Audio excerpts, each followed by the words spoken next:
One of my dance teachers, my director, Miss Kimberly, would always say, stay poised, stay poised. I messed up, I fell, or whatever it was, she would say, stay poised. So then I'm giving this technical presentation, right? And I flipped to the next slide too early, which, scary, right? And so when I flipped to this slide, I heard in my head Miss Kimberly say, stay poised. And I did, and I just kept on going, and I was able to make a really smooth transition, and it didn't bother me.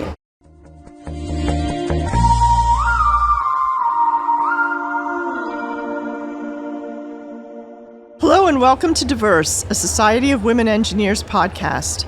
I'm your host, Laurie Shuster, Editor-in-Chief of SWE Magazine. I'm coming to you live from WE25 from the Diverse Podcast Studio. We're on site at SWE's annual conference in New Orleans, and the energy here is outstanding. Our guest today is Kristin Hagen.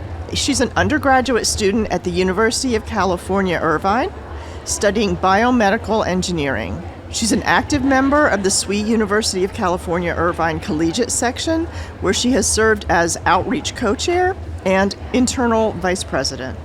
Kristin is giving a talk here at WE25 on how concepts from dance and performing arts can help engineers build their stage presence and become more confident in their public speaking. So I'm excited to learn about that. Kristin, thank you for joining me and welcome to Diverse. Thank you so much for having me, Laurie. I'm super excited, and I'm excited to share what I have to say. Kristin, you're both a biomedical engineering student and a dancer. Those are two worlds that most of us wouldn't think would come together at first glance. Can you tell us a little bit about your background in STEM and then your background in dance as well? Yeah, of course. So I'm a fourth year in biomedical engineering at UC Irvine, like you said. And I grew up dancing and performing since I was like 3 years old. I studied ballet primarily, but also tap, jazz, lyrical, contemporary, modern, doing a lot of different types of dance, just learning how to be a really well-rounded performer. And the way that I got into STEM was I actually originally planned on dancing forever, right? I thought that was going to be everything. But then I got diagnosed with a lymphatic disorder, and that actually stopped me from being able to perform. And so I read more about this, and I was like, okay, I need to do something else. And I realized, hey, I kind of like science. Let's see what my options are. And eventually I found biomedical engineering, where I saw that biomedical engineers study, disorders like mine, and you can apply concepts of math to health, and I thought that was amazing. And sure enough, as soon as I went to UC Irvine and I started BME, I was like, this is the best. This is my favorite thing. Yeah. And now I teach dance to toddlers, and that is also my absolute favorite. And having all of these different parts of myself, I've realized how much dance and STEM are related. Wow. Let me just go back for a second. You teach toddlers? Tell me about that. Yeah, so I teach mostly ballet and tap to little toddlers, ages 3 to 5. I teach K through 12 as well, but my favorite is working with the little kids. They are so just silly and goofy, and they work so hard. They're actually capable of so much, and they try so hard. You just have to teach them. They have so much energy, and it is really an interesting experience to work with kids in really their first time ever doing life. I teach them how to drink from a water fountain and put on their socks and touch their thumb to their middle finger. It's all of these pieces that they have no idea about. And it's so really great. Exciting to see them learning all about themselves and the world around them. I'm sure it helps them with their balance as well and just developmental growth. So we published an article back in 2023 in the winter issue on the relationship between dance and STEM, and some experts there were talking about how both fields require innovation and a willingness to ask what if. And I wondered if there were other correlations that you have found between the two fields. Yeah. Really, one of the first connections that I noticed between dance and STEM when I started engineering school was just this idea of muscle memory and repetition for practice. Right? Because I noticed that doing my math homework and seeing how these problems play out the same way really felt like rehearsing for my show.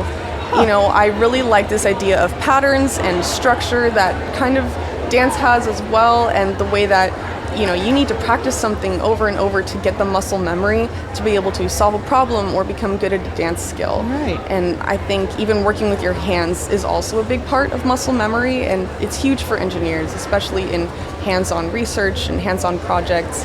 It just reminded me of gaining those skills and having the muscle memory to do well. Another connection that I noticed is both dancers and engineers are perfectionists. They want to do something right on the first try every time. But honestly, in both of those, you have to practice and fail over and over. Sure. In order to be even good at something, let alone perfect. And eventually you figure out you can actually never be perfect, but you can keep on adding on these layers and keep trying in order to make something as best as it can be in a way that you're happy with it. Right. And you have to sort of, in both worlds, I would imagine, learn that if you cannot reach absolute perfection, that's okay. You're still doing very well, and yes, definitely. It's going to be good enough, right? Yeah, absolutely.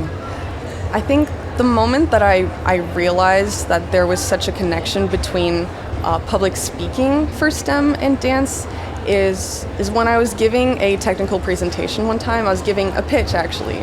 And a little backstory is one of my dance teachers, my director, Miss Kimberly, would always say, stay poised, stay poised. I messed up, I fell, or whatever it was, she would say, stay poised. And honestly, back then, I didn't get it. I was like, I am frustrated, I am failing at this, I'm bad at this. Like, why are you asking me this? Like, it's so hard. How do you stay poised when you feel that way? Yeah. Right, it just sucks. Why do I stay poised? So then I'm giving this technical presentation, right? And I flipped to the next slide too early, which, scary, right? It seems small, but when you're presenting, it really throws you off. Sure. And I had seen groups before me presenting and also flip to the next slide too early, and they fumble and they go, oh shoot, sorry, like how do I gotta go back. And it just breaks the flow of their presentation, and it kind of loses the momentum it had. And so when I flipped to this slide, I heard in my head Miss Kimberly say, stay poised.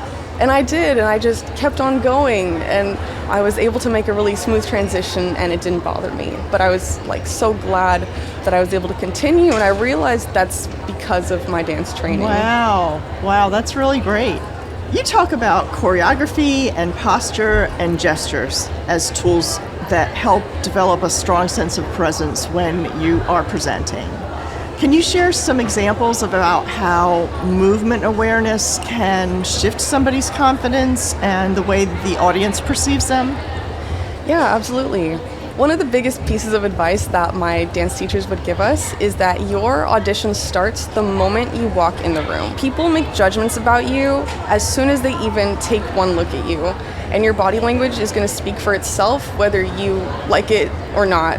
And so it's important that you make really deliberate choices with how you carry yourself in order to exude that confidence. One example is a lot of women will walk into a room or kind of stand with their hands, in front of their body or clasped behind their back, looking small and trying not to take up space. And immediately when they see you like that, you look shy and you look like you feel like you don't belong. You should really try and work on that posture and how you hold your arms so that you can look more confident. Specifically, holding your hands above your waist. I've seen it make a huge difference in my presentations because it just looks natural and relaxed and comfortable. You have your hands up, you pull your shoulders back, and your chest is up towards the ceiling. People see that, and already you look like you know what you're doing, you know you belong there, and you're not afraid to take up space. When you're presenting, some different gestures you can use to really look secure in your presentation. One concept is the Clinton box. So that came from when Bill Clinton was initially giving, speeches to the media. He would reach his arms all over the place, and his media team was like, you look crazy, you look untrustworthy. Like, people look unsure about you because your arms are everywhere. So they gave him this idea of the constraint of the Clinton box, which is a box that goes from your shoulders to your waist, and that all of your gestures need to stay within that box. Oh. And if you think about it, like, any gesture outside of that box is honestly really dramatic. It's really big and dramatic, and chances are in engineering, you're not trying to make that kind of a statement. Right. And so staying within that box kind of limits that range of emotion that you have and just makes you look more confident and controlled. I love that. I never would have thought of that. My sister, who is a true introvert, became a very dynamic and confident speaker by using some similar techniques, but she actually attended an improv class to teach her how to be comfortable on stage and to teach her how to handle those things that come up that you don't expect, like you were just saying about you're on the wrong slide, how to sort of improv past that. What elements of improvisation have you found that can help engineers sort of recover gracefully from any kind of blooper? Yeah, I mean, I think those improv classes are great. I think it's a great way to like push yourself to find your voice in kind of like a high pressure, low stakes environment with people you're comfortable with, to just, practice just talking and just freely like letting yourself express whatever happens in that moment. But when the moments do come up where you mess up or you forget and you need to improv, I like to think about what my dance teacher said, which is no one knows your dance. So yes, people might know what is good dance and what is bad dance, but chances are they don't know what you were going to do or what you were going to say. So you can really feel okay with making something up on the spot to find a way to keep going. One piece that they used to tell us is just pause and run in a circle. I don't recommend that you run in a circle when you're presenting, but I think what that would look like in a speech is doing a recap of what you've already talked about, is going back to the beginning and saying, okay, we talked about this and we moved on to this and now found it. We're here. You found where you are. Right? Because just like in dance, as you're trying to, find where you are in the music, what were you supposed to do? Where are we now? Giving that recap is going to sound really great for your audience, actually, because it's going to help them pay attention and stay engaged. But it is for you. It is for you to figure out where you're at, what you need to say, because you got to trust that you know your content, right? And so you can just find that recap and get back on track, and no one's going to know anything different. Another thing is, if you full-on fall or mess up really bad, you don't necessarily have to correct yourself. You don't have to go and point out those mistakes, right? You don't have to say, oh no, I went to the next slide, or oh, I said this wrong, but chances are they're not going to notice. So if you even repeat what you meant to say and you just keep going, it's going to feel so much smoother than if you stopped and like admitted that you did something wrong. Right. Because people don't expect that from you, and I think women feel pressured to do that even more, to be perfect every time, but you don't owe that to anybody. You just keep going. You just improv with whatever you feel is right. The other thing that I've heard women are prone to do is to apologize too much, right? So you make a mistake, oh, I'm sorry, I goofed that up. And what I've heard is a technique that you can use against that is to say, instead of saying, I'm sorry, say thank you. Thank you for your patience with me while I get to that correct slide. So that's another technique that I've heard that I think is pretty effective. I think that's definitely great, and honestly for me that would take so much practice, because it is natural to say, oh sorry, and maybe that's natural for some men too, and it's for everyone. It's kind of how we correct mistakes in a normal situation. So definitely practicing that in your everyday life, not saying sorry, that'll also help translate into your speech when you're feeling more comfortable. Right, and like you were saying, there's the idea of muscle memory. The more you do it, right, the more natural it starts to seem. Yeah, exactly. If it's like already integrated into your vocabulary, then it's not even going to feel any different when you're presenting. Yeah, sure. So another aspect is voice and expression, and I'm wondering how that makes a difference in how your ideas are received, especially as a woman in STEM. You might be one of the only women in the room, or you might be a younger person in the room. How can you use voice and expression to convey that confidence? Yeah, I think the first step to even being able to access your voice is to just exhale. Like, I know that feeling of when you go up to present and you can't breathe, like you cannot let go, you're just nervous, and that makes your voice high-pitched and squeaky, and that's what people don't like about women's voices, right? It makes them seem, small and weak. So if you take that breath and you let it go, I like thinking about physically taking my hands and just pushing that tension from my chest into like my stomach, basically. You push it into your core and you find your posture and you can stand up, and then you can fully access your voice. And then I think you shouldn't be afraid to add emotion into what you're saying. Sometimes it's really easy to get into that speech voice type of presentation where it's just monotone and it doesn't quite connect. But your audience is really going to connect with you if you're using authentic emotion. And that's what we have as women, right? Is Absolutely. More emotions. So you should definitely use those to help tell your story. I know when I was doing some presentations, I would find myself saying like, 10% of the world population has diabetes, which, why am I happy about that? Right. I would have these weird expressions that just did not match with what I was saying, and then people are going to miss the point.